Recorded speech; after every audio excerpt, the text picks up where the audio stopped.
Tash jemi gati me u taku edhe njëherë me Jehonën, por në këtë rast jashtë studios, Jehona do të zhvilloj një intervizë dhe detajet I kuptojmë aty. Përshëndetja dhe njëherë Jehon, linja për ty.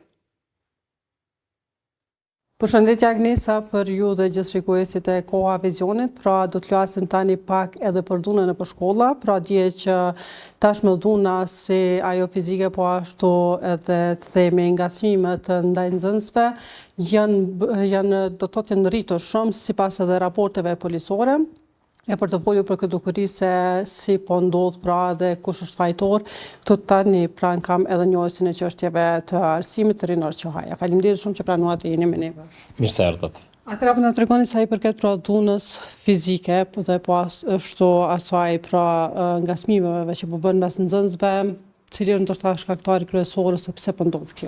Dhuna në shkollat tona, qoftë në trajt fizike ose në formë verbale, të ngacmimeve, bullizmit, thyrjeve, kemi prezente në vazhdimsi, po kanë marrë një përshkallëzim më të madh në kohët e fundit në mungesë edhe të ndëshkimit, po në mungesë të vetëdijsimit brenda komunitetit se kush janë pasojat dhe ai shkaku dhe pasoja I një trajti të tillë të dhunës. Kështu ajo çka për neve është me shumë rëndësi është një reagim parandalues I komunitetit të shkollave dhe zero tolerancë për çfarë do trajti të dhunës në shkollat tona.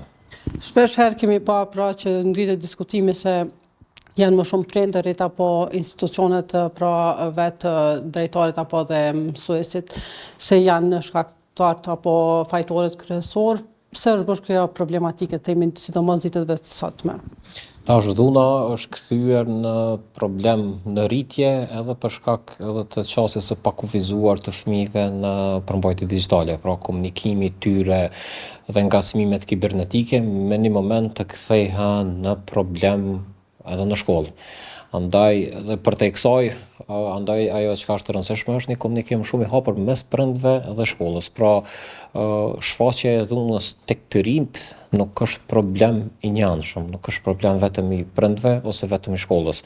As nuk mundet shkolla vetëm me ofru zgjidhje, po është një koordinim dhe komunikim I vazhdueshëm I këto dy aktorëve dhe në përkrahje edhe të institucioneve për me ofru çat zgjidhje që mbi gjitha e vëdison fëmin dhe e korrigjon sjelljen e fëmis si diçka të qëndrueshme, se në fund të ditës nuk është interesi askujt vetëm të mbulojmë ose të kemi numër më pak të rasteve dhunës në shkolla, po të kemi numër më pak të rasteve dhunës si rezultat I rritjes ose ndërgjegjësimit të trive, se qysh ata e shohin dhe e kuptojnë dhunën si diçka e papranueshme dhe në dëm për të ardhmen e tyre. Apo ndikon këtu pra dhe masa disiplinore që ndoshta në të kaluarën kemi pasur më shumë në shkolla, ndërsa tashmë nuk është që kanë ndoshta edhe mas caktuese se çfarë mund të ndodhë se të përjashtohet një fëmijë nga ora në rast se pra bën një problem. Masat të ndëshkimit që kemi pasur në të kaluarën, nëse flasim dekada më herët, janë masat të ndëshkimit të korrigjimit dhunës me dhunë. Kjo nuk vlerësojmë që është zgjidhja. Na besojmë në ata që shkolla duhet me pas një rregullore të brendshme, e cila parasheh zgjidhje të ndryshme të vetëdijsimit, ndërgjegjësimit të trive, karshi I sjelljes së tyre. Jo për të gjithë funksionon suspendimi, jo për të gjithë funksionon përjashtimi, po për disa prej tyre funksionon bashkëbisedimi. Pra këtë duhet ta lajmë në përgjithësi të plot shkollave. E për me alon përgjithësi të plot shkollave, duhen edhe shkolla që me të vërtetë kanë çat kompetencë për me identifiku këtë raste dhe me reagu në formën e duhur dhe me metodologjinë e duhur që na garanton që të fëmijët megjithatë janë të ndërgjegjësuar, në ndërgjegjësimi I tyre është me të vërtetë një sjellje e qëndrueshme, jo sjellje që ndëshkohet me përjashtim të përkohshëm, po sjellje që korrigjohet me ndërgjegjësim të përjetshëm. Pra këtu luajnë rol shumë të madh pra edhe psikologët në shkolla, e që me sa e di, unë sa kam informacione, nuk është që gjitha shkollat pra kanë psikolog, sa është e nevojshme? Këtu luajnë rol po psikologët të cilët e kanë atë përfshirje dhe e kanë atë kompetencë profesionale. Jo psikolog të mbyllur në zyre, po psikolog që në mënyrë proaktive në ato shkolla që kanë psikolog mirën me këto raste, vetëdijsojnë fëmijët, mirën me ta dhe gjejnë ato zgjidhje shumë individuale për secilin rast. Pasi që ajo që neve mund të përfundojmë si konkludim tonin është që karshi dhunës nuk është zgjidhja një dokument ose një psikolog, por zgjidhja shumë individuale për çdo fëmijë, karshi burimit të problemit që çdo fëmijë ka shumë individual. Pra, kjo është ajo që na duhet ta kuptojmë me shumë saksi, dhe t'ja ofrojmë qatë pavarësi institucionit të shkollës, pavarësi dhe përkrahje, dhe kjo përkrahje nuk gëzon më kufizu veç në psikolog. Pra, njëve nuk na dëshmohet që shkollat që kanë veç psikolog janë më të kanë më pak dhunë. Dhe më sot nuk na është dëshmuar njëjtë, ose e kundërta në shkollat që s'kanë më psikolog. Po, përfshirja psikologi është faktor determinues, mirë po të njëjtën kohë na dëshmuan edhe shumë faktorë tjerë, siç është përfshirja e komunitetit të prindve, sa të hapur është, sa të përfshirja në prindrit me shkollën, kompetenca profesionale e menaxhmentit të shkollës, përfshirja e personalizuar edhe mësimdhënësve në raste, në identifikim të dhunës, identifikim të burimit të dhunës. Pra ka shumë çka më shumë që është përgjegjësi e komunitetit të shkollës, se që jo gjithherë na është e kufizuar tek psikologët. Shpeshherë është ngrit pra çështja e sociologut. Themi që shumë i nevojshëm pra një sociolog, sa realisht lund rol të rëndësishëm sociologu në shkolla. Na për eliminim dhunës mundu me thonë që është i nevojshëm psikologu, sociologu, pedagogu, mundu me listu një mëri të profesionesh, mirë po ajo që na po thojna është që për eliminim dhunës është i rëndësishëm njerëz kompetent brenda shkollës që në të vërtet mënyrë proaktive mirën me dhunën.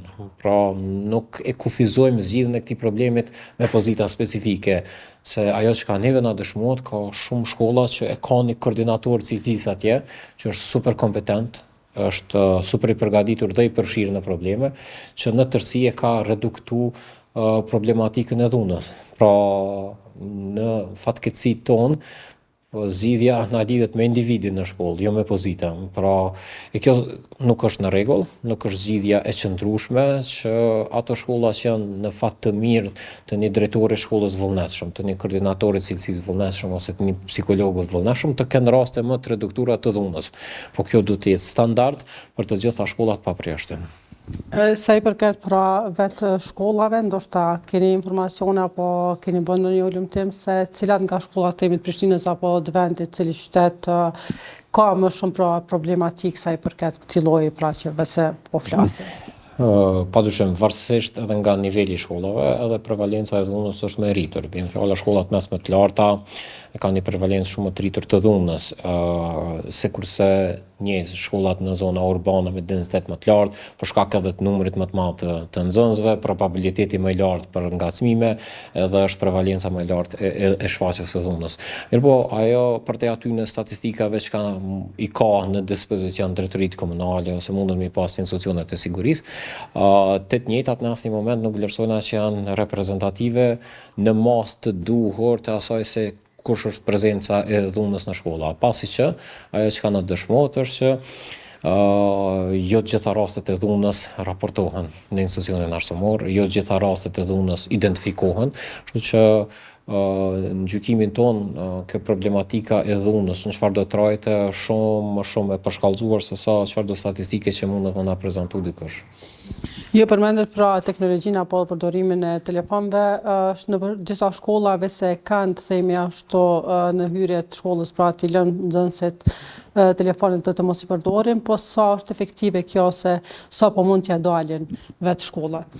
Tash ngacmimi kibernetik dhe dhuna në formë virtuale nuk është e kufizuar në përdorim të telefonit brenda shkollës. Ata e ki prezente. Po vetëm desha të di se sa është kjo funksionale. Kjo është funksionale për periudhën sa fëmijët janë në shkollë.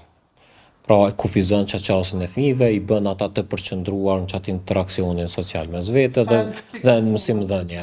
Sa janë strikt ose jo, ky është subjekt pastaj edhe i vullnetit mirë në shkollë.